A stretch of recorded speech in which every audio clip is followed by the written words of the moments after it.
Welcome, fans of the Justice League universe. My name is Sam. This podcast is a place to appreciate and dig into the depth and meaning of the Warner Brothers films that are part of the Academy Award-winning Justice League universe. In this particular episode on Batman v Superman, Alessandro and I are going to share our analysis of the main Trinity fight scene with Doomsday. We will start with the arrival of Wonder Woman, we'll cover the collaborative fighting between Wonder Woman and Superman, we'll see Lois going back for the Kryptonite Spear, and we will end with some great Batman grappling gun action. So let's get right into it. We left off right at probably the most exhilarating moment of the movie. A blur just landed to intercept Doomsday's heat blast before it hit the exposed Batman. This is a moment where all of the elements of movie making come together to great effectiveness. We have the performance of the actors embodying the characters and bringing personal intensity to the situation, the visual effects showing the force and power of the blast, but then having it deflected away in a bright light and doing it so that we can tell exactly what's happening, and yet we can't see at all who's doing it. The editing, showing Batman prepare, Doomsday firing up, and then cutting us right inside the blast, and then pulling back out in reverse order, showing Doomsday powered down before revealing Wonder Woman. The sequencing leading up to this scene that we talked about last time, giving a bit of a misdirect with the possibility of it being a healed Superman instead of Wonder Woman who just dropped down. Of course, there's the directing, with the camera placed just right, first looking over Doomsday's shoulder and allowing us to situate all three subjects into relation to one another, but also giving us the close-ups to soak in the moment with the characters. And Zack Snyder even personally made sure that Gal Gadot had her arms positioned just right for the bracelet deflection. There's the sound design with the silence coming in to set up the moment, and then the blast, there's this added pulsing to emphasize the energy and make it feel like it's moving right through us, the audience. And then, of course, there's the music, which we'll talk about more in a minute. But then there's also things that came prior to this moment that give it extra meaning and resonance. There were all the setup scenes between Diana and Bruce, where Bruce had this cockiness around her, but she completely rose above it and outdid Bruce at every turn. Retrieving his data leash before he could, driving away before he could catch her, showing him up in conversation, and returning the data to his glove box before he even knew what was happening. Now she comes in to show him up once more, but in a friendly, life-saving way, not a competitive way. And it's a nice payoff to the earlier line where Bruce accuses her of being a babe in the woods, but now here she is directly saving his life.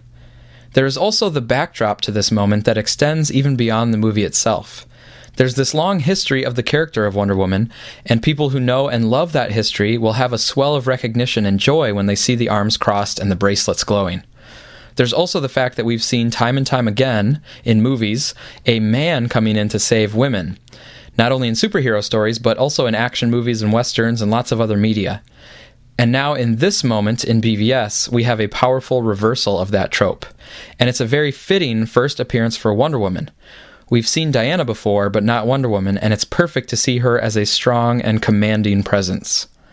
So that's a quick bit of analysis about some of the mechanics and meaning that make this moment so great, but probably the best thing to do with this moment is to just sit back and watch it and feel the energy, not fully dissect it. So sorry about that.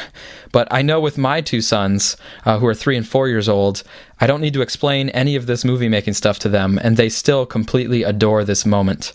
It's very cool to see them get excited and start jumping around after Wonder Woman drops in. And when we play with our action figures, just playing superhero stuff at home, it's awesome because whenever we're playing and we have Doomsday come into the game, one of my boys will always go and get Wonder Woman because Batman by himself can't take on Doomsday. We need Wonder Woman. And by the way, if you're checking up on my parenting and you think it's weird that I'm having them watch BVS, I do want to let you know that when we watch this part of BVS, I always make sure to talk over Batman's swear word, and I always stop the movie before Superman gets impaled right through the chest. But my kids, they also know when we listen to the Wonder Woman theme music that it represents her saving Batman's life. So let's talk about how great this theme is for Wonder Woman, and also how great it is as the musical accompaniment for the Trinity battle with Doomsday. So first, with regard to Wonder Woman, Hans Zimmer and Junkie XL said that they really wanted to find a musician who could capture the energy of Wonder Woman and be a lead instrument for the theme. They found that person in Tina Guo, a Chinese-American cellist who plays the electric cello for BVS, and she had played with Hans Zimmer before on Inception and Kung Fu Panda 2 and maybe some other things. She also has her own albums as well, the most recent of which was Grammy-nominated. And you can see Tina Guo interviewed by DC All Access on YouTube. We'll put a link in the show notes. DC All Access also interviewed Hans Zimmer and Junkie XL, and Zimmer said that he wanted a banshee sound that was still feminine, and he knew that Tina really brought an aggressive approach to the cello that could match the Wonder Woman character. I also think that the particular theme they created works well as a complement and a matching set with Superman's theme. As we've mentioned before, Superman has a part of his theme that involves an octave interval and then a seventh that goes back up to the octave. The octave is a perfect interval, but the interval kind of decays to the seventh before it goes back up to the perfect octave. And with Wonder Woman, it's similar but different. Her theme traces up an E minor triad to the perfect fifth, E to B. But then it drifts down to a diminished fifth interval, riffing on the B flat before it goes back up to the B natural. So again, it's built around a perfect interval, this time the perfect fifth instead of the perfect octave, and again, like Superman's, it drifts down a half step before it goes back up to the perfect interval. You, of course, know what the Wonder Woman's theme sounds like, but in just a few moments we'll play the Superman theme for you so you can hear his octave and seventh and see how it fits over the Wonder Woman beat, and Hans Zimmer uses this later during the fight.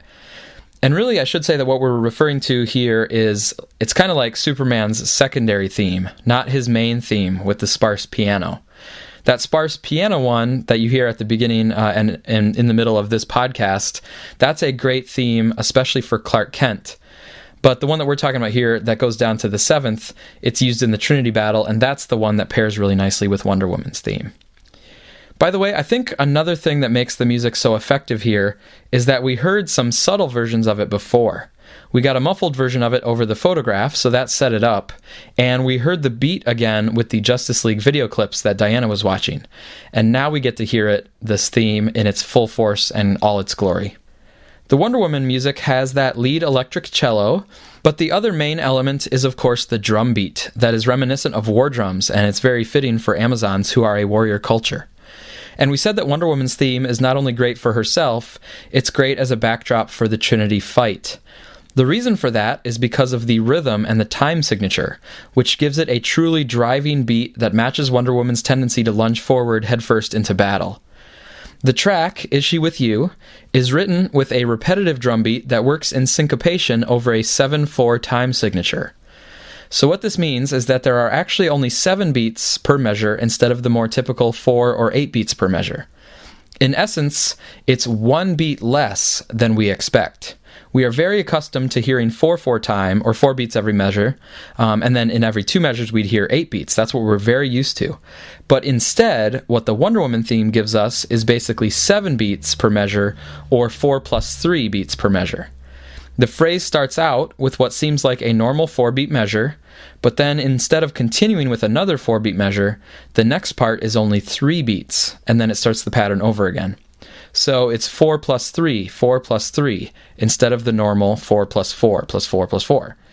And the fact that this music is 7/4 means that every phrase is a bit shorter than we are used to, and so the next downbeat comes just a little bit earlier than we expect. And this happens every time. Each big downbeat feels like it jumps the gun a little bit. It arrives just a fraction of a second early.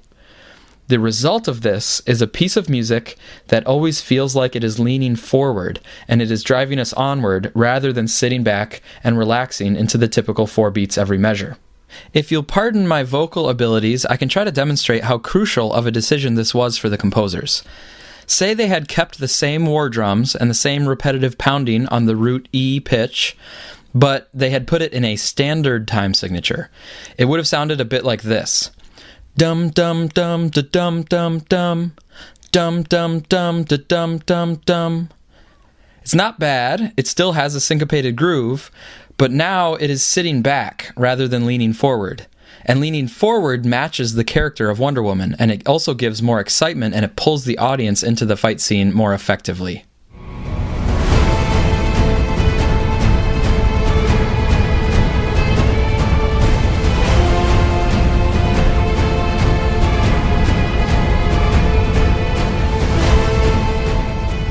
So basically, I think it was brilliant to trim off a beat, pushing the music perpetually forward.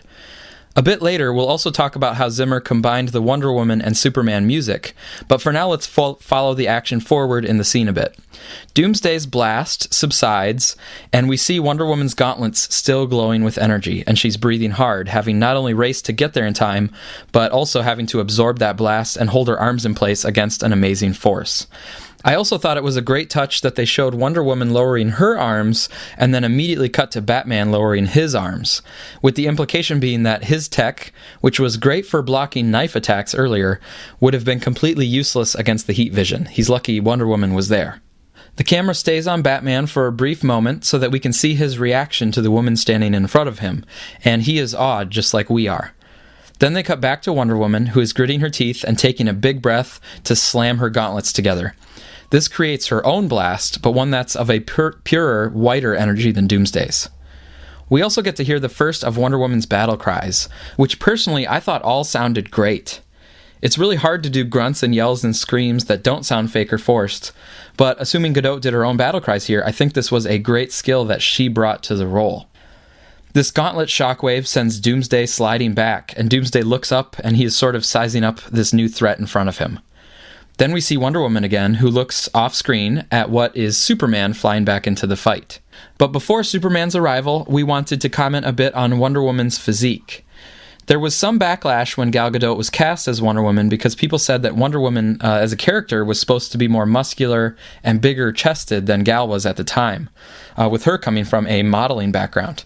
Of course, many comic book characters, including Wonder Woman, are drawn in an unrealistic kind of hyper-muscular way, and so it's not fair to hold anyone to those standards like straight off of the comic book page.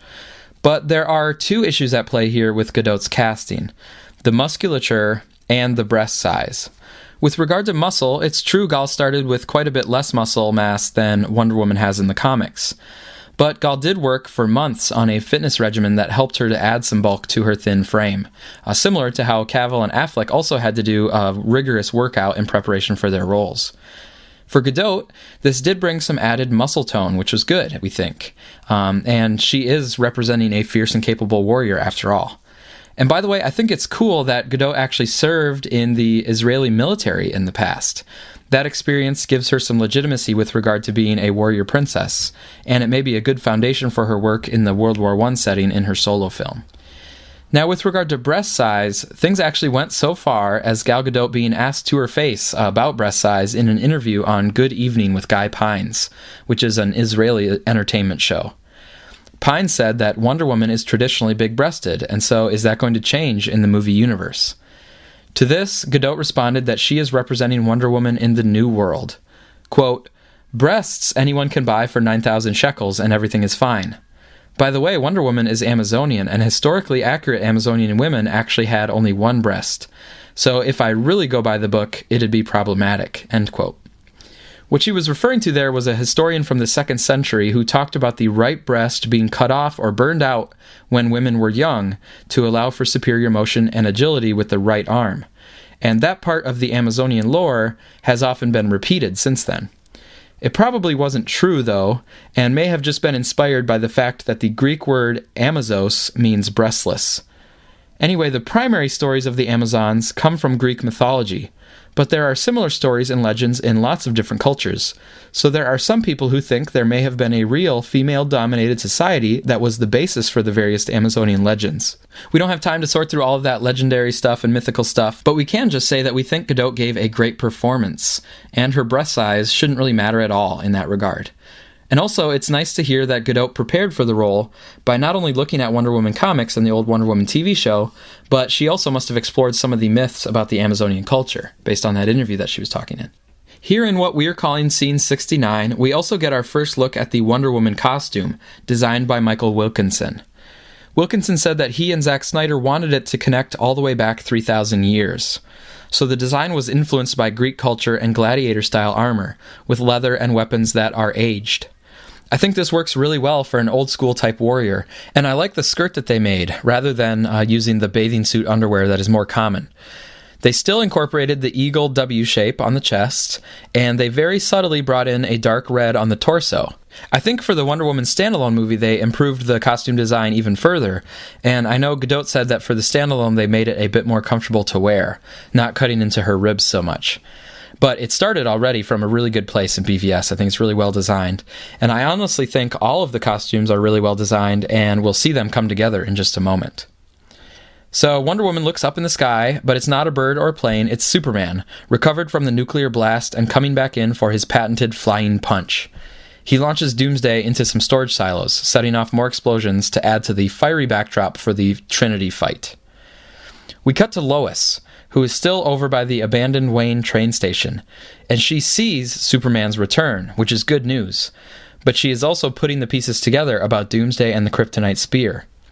The filmmakers show Lois thinking, and then she starts running back for the spear. Now, believe it or not, even this moment with Lois went over some people's heads. They complained that it made no sense for Lois to go back for the spear. It was just a contrivance to set it up so that Superman had to go in and save her later. But to us, it seems very clear. You just have to follow Lois's line of thinking and put two and two together, even though it's not spelled out for you in the dialogue. She makes the same connection that Batman made earlier, that Doomsday seems to be Kryptonian, so a kryptonite weapon is probably their best chance against him. Lois is the only one right now who knows where the kryptonite spear is, so she realizes that she has to go and try to retrieve it. Listener LB from YouTube had this to say, and it's a long quote, but there are several good ideas that are well laid out, so we're going to give a quote here. Quote, "She used what she knew to come to the conclusion that having the spear on hand may be useful. She definitely didn't know anything for certain, but it's not unreasonable to have wanted to retrieve it. What she knew was, number one, there had been strange activity at the crashed Kryptonian ship. She didn't know what, but she knew people were really worrying by the time she left Metropolis to go to Gotham to intervene in the Batman-Superman fight. Number two, the green glowing spear that Batman was about to kill Superman with seemed to weaken Superman. Plus, he had a fresh cut on his face that almost certainly came from said spear, so she knew the spear could hurt Superman. Number three, after seeing the nuclear explosion in the sky, she would have known there was something really serious happening. Given that she knew the crashed Kryptonian scout ship had been behaving strangely, she would have assumed that whatever it was almost certainly had something to do with the activity and Lex. She knew from her investigations and from meeting him that Lex wanted Superman dead. Hence, whatever was happening would likely have had something to do with hurting, slowing down, or killing Superman. Number four, she saw and heard the explosion caused by Superman barging Doomsday into the explosive tanks. She didn't directly see Doomsday, but she heard a monstrous screaming. This is where she puts the pieces together, and you can see that as she stops and thinks about things.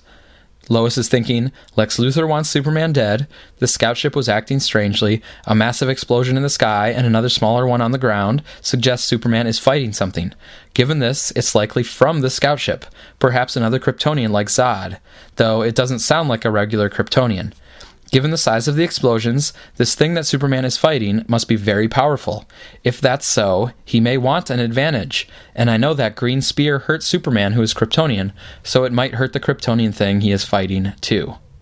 She wouldn't have known any of this for certain, but I think it forms a solid enough hypothesis to go and get the spear, so it's at least easily accessible if Batman or Superman come looking for it." End quote, and thanks, LB. I personally like it that Lois quickly figured out that the kryptonite spear would probably be needed to kill Doomsday, just like I appreciate how she uncovered Lex's plot and how she figured out Clark's identity in Man of Steel. But there is one small thing here in Scene 69 that I personally did not like. I thought it was a mistake that they had Lois trip and fall down as she ran back into the train station. I know they probably felt like they should have her trip to add energy and action to the shot, so that there's an overall sense of danger, but I don't think that it's a good enough reason to make Lois look like somewhat of a klutz. I think they could have just had her run into the building and then cut away like normal. I should say, though, that Alessandro was okay with the choice of having her trip because the terrain was uneven, and it is realistic for someone to trip in this case. So yeah, it's probably okay, but I just didn't think it was necessary. We cut from Lois back to Wonder Woman as she is about to say her line, "Why did you bring him back to the city?" Another tiny little critique here is that this cut is a bit jarring because we don't see who Wonder Woman is talking to. From the line, we can infer that it must be Batman, but we don't actually get an establishing shot or a two-shot to make it clear who she's looking at and who is in the scene with her. And actually, the last thing we saw was her looking at Superman, not at Batman. A more traditional cut would have been to come in with a wider two-shot so that you can see Wonder Woman and Batman in relation to one another, and then she delivers the line. That is a very tiny, easily forgivable critique that I have, but other people have a bigger critique, which we think is completely unfounded. People still complain about Batman bringing Doomsday back to the city, where he causes destruction around the port and the surrounding area. But Batman already explained in the last scene why he wanted to bring him to the port, and now Wonder Woman explicitly asks the question right here in the movie, and Batman answers it. He says the port is abandoned, so people are not in danger, and better yet, there's a weapon here that might kill Doomsday. So this should no longer be a point of criticism at all. Right as Batman explains to Wonder Woman that there's a weapon here, we cut back to Lois, who is now walking down the stairs to retrieve that exact weapon. She wades into the water and starts looking around for where the spear ended up, and they give us a shot from her point of view looking around in the water, then a shot up from the water. And overall, these shots let us know that Lois is on the case, but it's not going to be easy to retrieve the spear. Remember that she disposed of it on purpose to be somewhat hard to reach. Also, if you heard Alessandro in one of our previous episodes talk about the connections between BVS and Excalibur, you'll remember that Lois is directly linked with the Lady of the Lake, who retrieves Excalibur from the lake for King Arthur. We cut back to the battleground as Batman jumps down from the Batwing and Superman lands out of the sky, joining Batman and Wonder Woman. And I like that juxtaposition of Batman's jump and Superman's land. But by throwing Doomsday into the storage silos, Superman has bought them a few moments to form up as the Trinity. Right away, Superman asks Batman if he found the spear. This shows that actually all three of them, Batman, Lois, and Superman, connected the dots and realized that the kryptonite spear may be the key to defeating Doomsday. I also like Superman's look on his face when he delivers the line, because he's basically saying, like, you remember that spear you almost killed me with? Do you have it handy now that there's actually a real threat? Batman is probably a bit defensive at this, and he responds, I've been a little busy. As with the oh shh line we talked about in the last episode, this is a funny bit of humor that is funny largely because it's coming from Batman. And it's delivered during a break in the action, not during the actual fighting itself, so it doesn't undercut the stakes of the fight. It is also especially funny because Batman thinks he was busy eluding Doomsday in the Batwing, but over that same time frame, Superman was literally healing from a nuclear explosion that hit him in the face. But you don't hear Superman complaining about it or trying to engage in one-upsmanship. And Wonder Woman totally cuts through all of the male ego that permeates the movie. She gets right down to business, stating that Doomsday seems to feed on energy. Superman responds, referencing its Kryptonian origins, saying, this thing is from another world, my world. This line continues the through line of Superman seeking his world and his place in the world. With this line, Superman is identifying himself as Kryptonian still, and he's a bit disheartened to see yet another monster of Kryptonian heritage. First, General Zod, who threatened to wipe out the entire human race, and now Doomsday, who was based on Kryptonian records and brought to life by Kryptonian technology. And by the way, at this same time that Superman is referring to Doomsday's Kryptonian heritage, we see Batman load the final round of kryptonite gas into his grenade launcher. This is a clear reminder to the audience, and that will pay off right at the end when Doomsday is killed. We then get a shot from behind the Trinity, where we see their capes and silhouettes as they look out toward the fire, awaiting Doomsday's return. Batman takes position to Wonder Woman's left, and Superman walks around to her right. So we know their exact positioning in space, setting us up for the epic Trinity shot that is ultimately going to come from the front. But first, we get a close-up on Wonder Woman as she responds to Superman. She's undeterred, pulling her sword and saying, I've killed things from other worlds before. This is a great line that not only makes us intrigued about Wonder Woman's own backstory and what things she has faced in the past, but it also shows us how of a badass she is in this moment, not afraid at all and ready to get down to business. And remember, everyone knows how powerful Superman is, and he just said that Doomsday is from the same world as himself. So reading between the lines, Wonder Woman is basically saying that she thinks she could take down Superman too. She's not afraid of even things from Krypton. We've talked before about how often she showed up Bruce Wayne and Batman, but here she is positioning herself solidly in the front of the Trinity and saying that, yeah, she can even take on Kryptonians. Now, again, because we are in the lull before the final climax of action, the filmmakers put in another little moment of levity. Wonder Woman just delivered her badass line, and in reaction, Superman turns to Batman and asks, "Is she with you?" Remember, this is the first time Superman or Clark is directly meeting Diana or Wonder Woman, so he is intrigued by this person who isn't intimidated by Kryptonians, and he is wondering if Batman knows her or is working with her. Batman looks back at Superman a bit surprised and says, "I thought she was with you." It's a funny exchange that helps to invite the audience to put a smile on our face as we get the big Trinity shot with the camera slowly tracking in. An epically great shot that doesn't require any analysis. But going back to Batman's line and doing some of our analysis that we like to do, it's a genuine look of surprise that Batman has when Superman asks about Wonder Woman.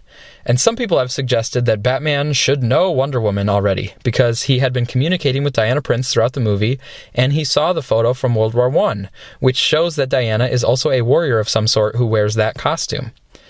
But people who talk about this as a big mistake or doesn't make sense for Batman, they're missing the point of Batman's line. "I thought she was with you." The point isn't supposed to be about Batman not recognizing her at all, like, "Oh, I have no idea who this is." That's a misreading of the line.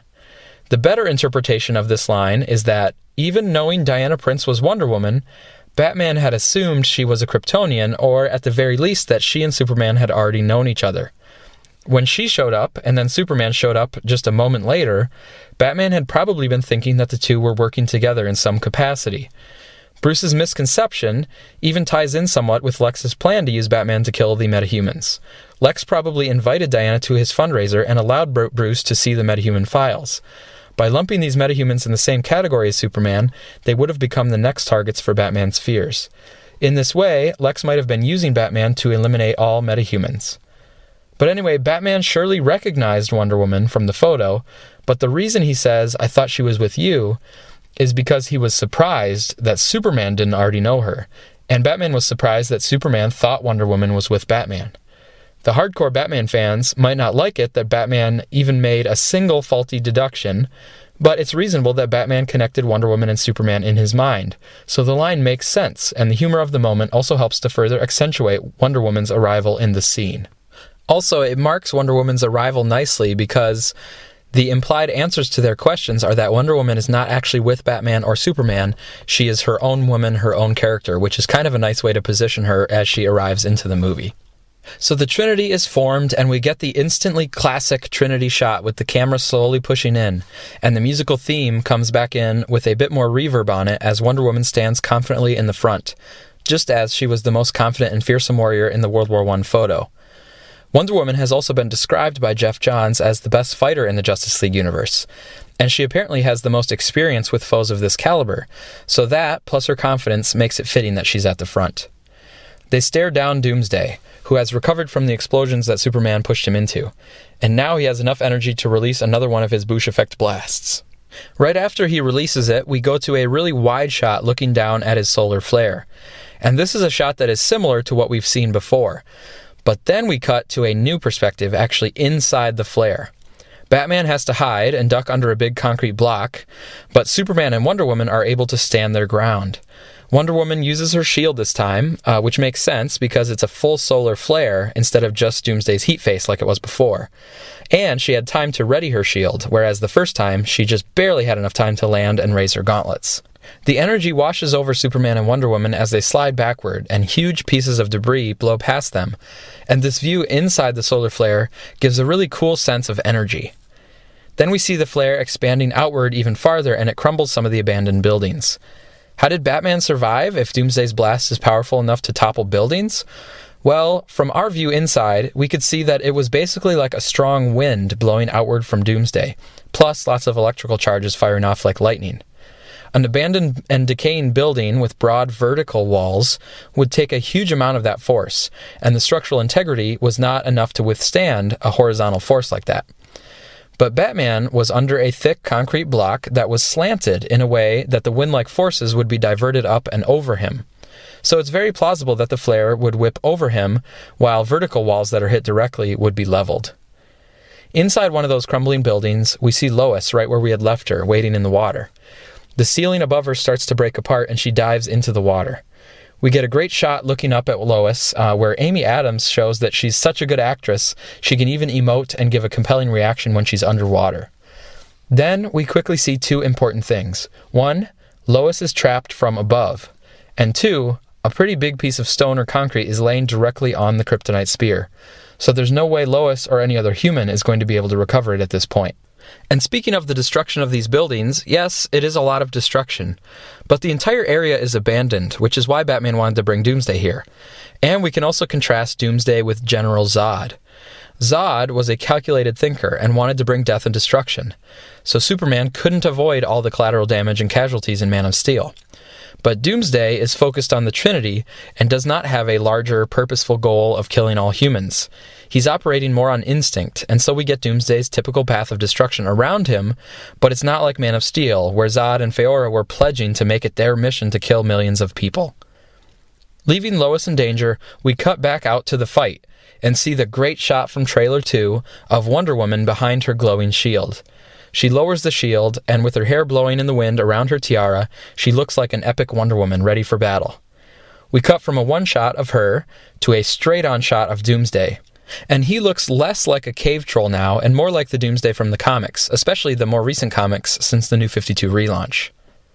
Now, we've said several times before that every great movie needs to have some truly amazing and powerful scenes, and they also need some visually compelling and memorable moments. BVS has both of these, and right here we get one of the unique moments with Wonder Woman leaping forward at Doomsday, and the camera zooms after her, moving through the fire and wreckage. It's another awesome battle cry, and it's also a great character moment because we see that she is willing to throw herself directly at a huge and otherworldly monster. It also gives us information about her power set, as she doesn't seem able to fly, but she has superhuman leaping ability, and clearly superhuman strength and durability. And even before BVS came out, one of the producers, I think Chuck Roven, confirmed that Wonder Woman was going to have great leaping ability instead of full flight powers. Some Wonder Woman fans may have been disappointed that she doesn't fly in this incarnation of the character, but I think it was a good choice because it separates her power set from Superman a little bit, while still allowing her to move around and be a threat from great distances. I also think that it fits with the more realistic approach that they're taking to the characters in these movies, because Wonder Woman is still an Earth-based superhero, and physically it would be hard to explain how she has flight powers without being an extraterrestrial like Superman or Zod. The other reason I'm okay with them turning her flight power into leaping ability is that it leaves the door open for some sort of new take on the invisible jet. If she could fly anywhere that she wanted, then a jet would seem kind of redundant. So going into the fight, Doomsday leaps straight at Wonder Woman 2, and then Superman charges forward.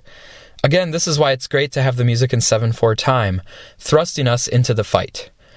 I also like how Wonder Woman and Superman, even without training together, naturally do some combination moves. Wonder Woman slices at Doomsday's leg, hitting him low, and then Superman comes down from above and hits him up high.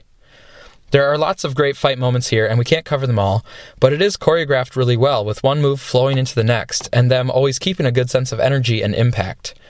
We do want to say two things here, though. First, it's important to note that Wonder Woman's sword causes Doomsday's skin to go glow red when she strikes. With this being the sword of Athena, and given its magical powers, this is the first introduction to magic in the Justice League movie universe. And even though it's a first for us seeing it, her battle-worn costume and weapons, and the fact that she seems to have fighting experience, and she's enjoying it like it's something from her past, all of that gives us a good sense of history for this character. The second thing we wanted to point out here is the music. This is one of the spots where Hans Zimmer layered together Superman's theme over top of Wonder Woman's drum beat, representing the fact that they were fighting together as a duo.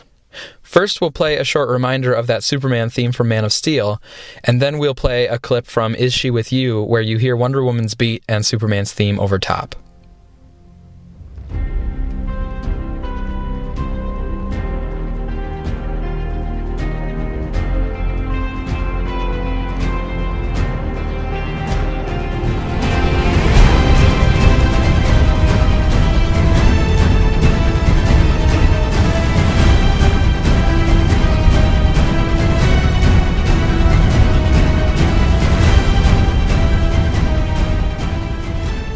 After Batman looks on, giving us a human perspective onto this superpowered battle, we see Doomsday blast Wonder Woman back, and then we cut over to check in on Lois.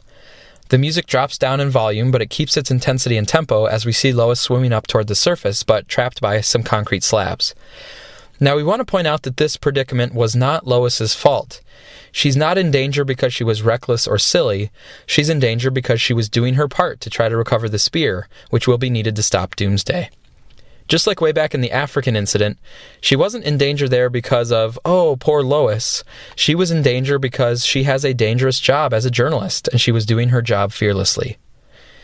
Anyway, we do see that she is truly in danger, and we get a sense of claustrophobia because the shot is from underwater, so we, the audience, also feel trapped. Normally, the sense of danger would be undermined because this is a superhero movie, and so of course the hero is going to come save her. But the first time that we're watching this scene, the nightmare vision from earlier had planted a little seed of doubt in our mind. Superman in that nightmare scene seemed to have turned evil because Lois was taken from him. And then the Flash said that Lois Lane is the key. So maybe Lois Lane could actually die, and this would be heartbreaking for Superman. And for people who are familiar with the Injustice video game or comic book series, this possibility of losing Lois was also at least in the back of your mind. After all, Superman is busy with Doomsday, and if Lois dies, Superman might blame Batman because she was trying to retrieve the weapon that Batman created, and it was Batman who lured Doomsday over near to where Lois was. Lois has nothing else to do but start pounding on the concrete, and we cut right to Superman, the person who she is calling out for. Superman flies toward the screen and fires up his heat vision. Then he passes in front of the camera, and there's a brief moment where Superman looks a little bit CGI'd to me, but that little flaw is immediately swept away by this amazingly epic heat vision showdown, where Superman and Doomsday are positioned in such a way that they use the entirety of the widescreen format, all the way left and all the way right. This is a jaw-dropping shot, and I love Superman's body positioning and his cape as he's floating there, locked in the fight. This really seems like an image that would be a full double-page spread in a comic book. And what makes it even better than a comic book is the music, which reaches a crescendo with a full choir and drums turned up to 11. Doomsday eventually overpowers Superman, which indicates that Doomsday is actually stronger than Superman, and it makes sense, since Doomsday has the full heat face instead of just heat vision. But what seems like a temporary setback for Superman ends up turning into a lucky event because it clears Superman away from the battle long enough to hear Lois's pounding. Remember that Lois is still at the last place where Superman left her, and there's not supposed to be anyone else around him, so this sound is something that he could key in on with his super hearing.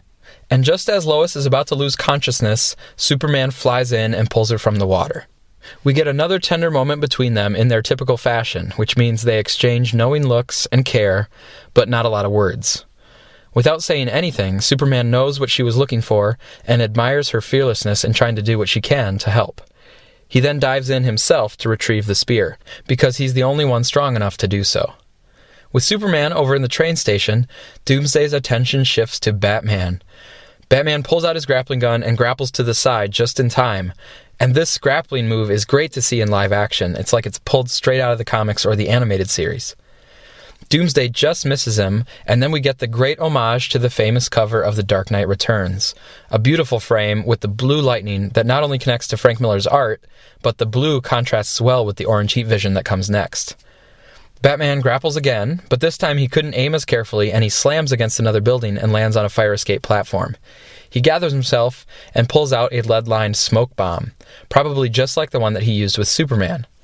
As will happen later with the kryptonite grenade and the spear, it is good to see all the preparation and technology that he had back in the training montage. It's finally actually being put to productive use against Doomsday, instead of being used in a misguided way against Superman. It shows that there is still great value in Batman as long as he is in a healthy mental state. Now, many people have teased Batman for just running away from Doomsday instead of fighting him like Superman and Wonder Woman. But it makes total sense in this realistic world that a human would run away from a Kryptonian monster.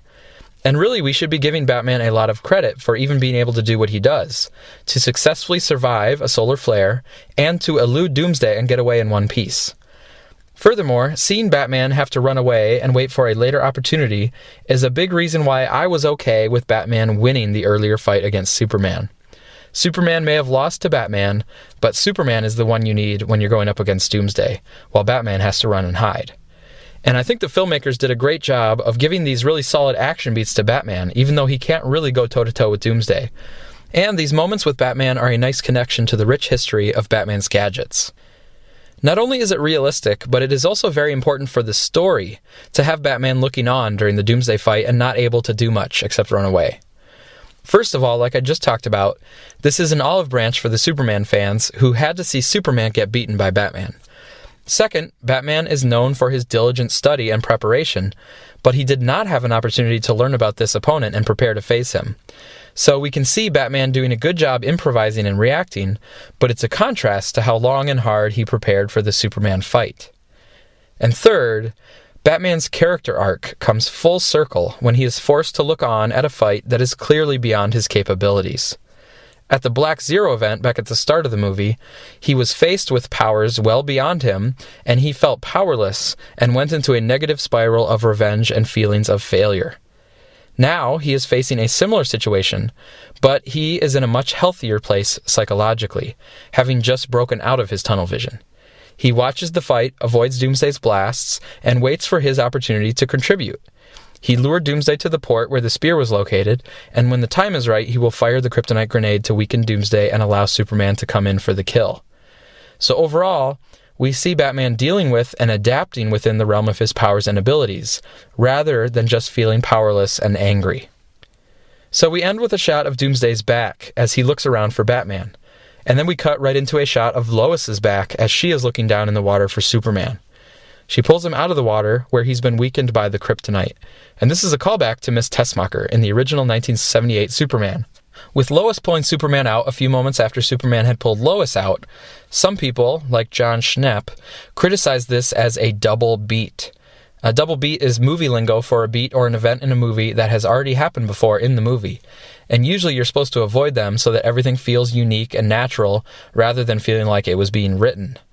But in this case, in BVS, we think it was very purposeful that they had Superman saving Lois and then Lois saving Superman in the same way from the same spot. It represents the fact that they are in a reciprocal relationship.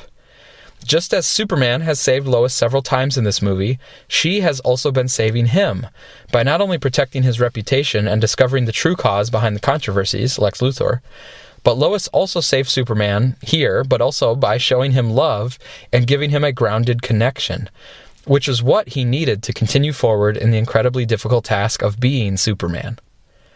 After Lois pulls Superman out of the water, because she knows Kryptonite's effect on Superman from earlier, she tosses the spear away and asks if he is all right.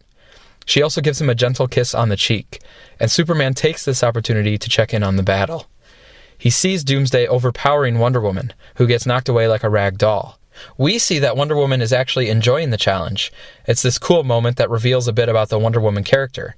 And I believe this touch about adding the smile as Wonder Woman picks herself up was actually Gal Gadot's idea. So we see that great moment where Wonder Woman is smiling and enjoying the fight, and then she actually has a good moment with her sword where she blocks Doomsday's attack and then slices off his arm. But before she can stab him in the face, he blasts her away with his heat vision. And the attack just causes another power surge, and Doomsday regenerates a new bone spike.